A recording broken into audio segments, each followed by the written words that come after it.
Hi, my name is Sharon Smoot, and I'm a Realtor with eXp Realty.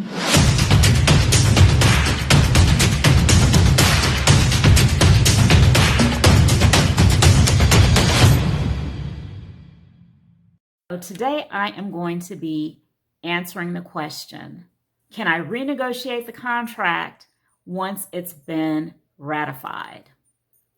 So when I talk about a contract being ratified, I mean that you are in a binding agreement.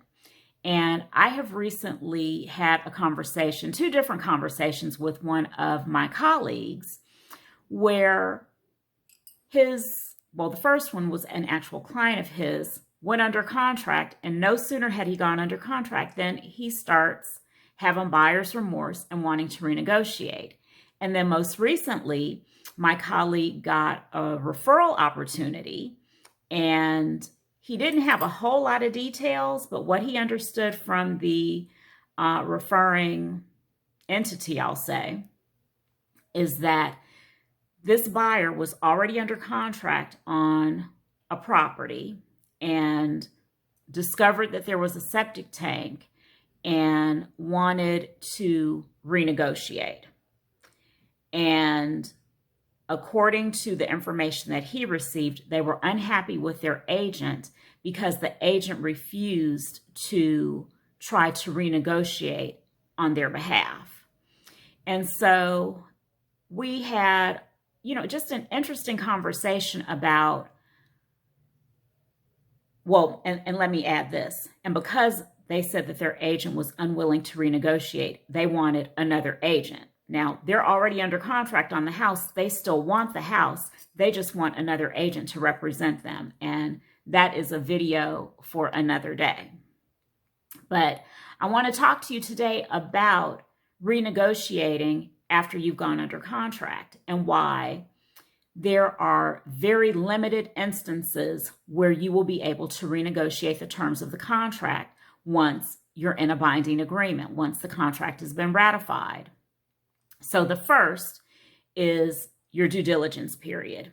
If you've negotiated for a due diligence period, that is the time during which you can have the property inspected. You can do any inspections that you want to.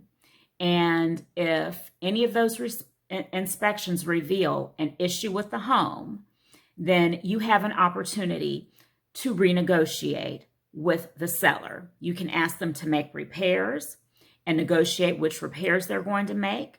You can ask them for a price reduction, or you can ask them for a combination of the two, a price reduction and for them to do some repairs.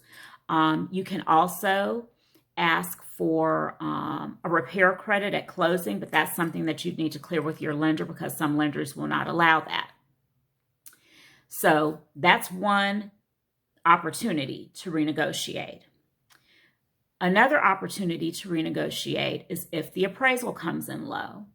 If that happens, you have an opportunity to ask the seller to reduce the sales price.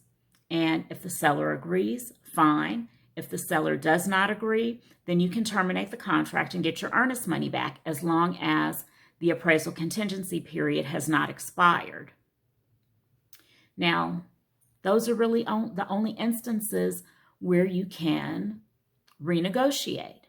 Now, if the closing date is about to expire and you need more time, in Georgia, you are entitled to a unilateral 8-day extension. And, that's something that you need to be really strategic about using. You can also ask the seller to agree to an extension of the closing date. In some instances, the seller might ask you to pay additional earnest money. But my point is that your opportunities to renegotiate the terms of the contract are few and far between. So it is very important when you are making an offer that you are okay with the terms that you are offering. And it is also important that if the seller makes a counteroffer, before you accept that counteroffer, that you think about it.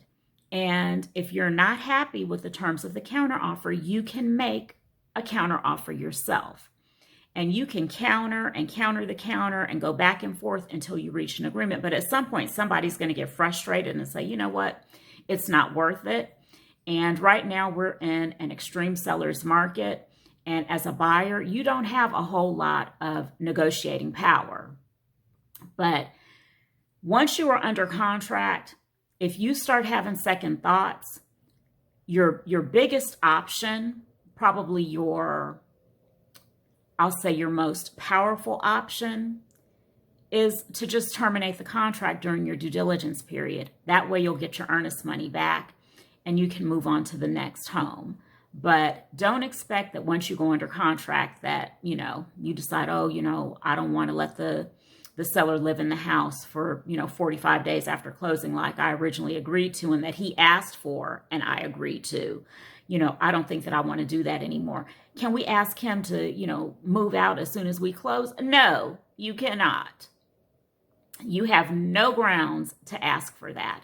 And even in those opportunities that you have to renegotiate, what you can renegotiate, is pretty limited. Like if you're asking the seller to make repairs to the property and you've agreed to allow him to stay in the house for 45 days after closing, you can't try to renegotiate. Well, you can, but you probably shouldn't because you're really not negotiating in good faith. But you can't ask him for repairs and ask him to move out sooner than you initially agreed to. So anyway, I hope that you found this video useful. Just understand that your opportunities to renegotiate once you've gone under contract are very, very limited. So be certain before you make the offer that you're good with those terms if the seller accepts them.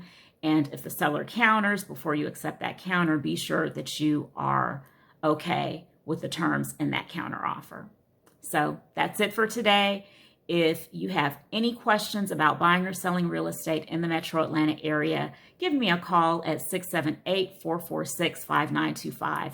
Thanks so much, and I will see you again soon. Bye-bye. If you like this video and want to see more, be sure to hit like and subscribe.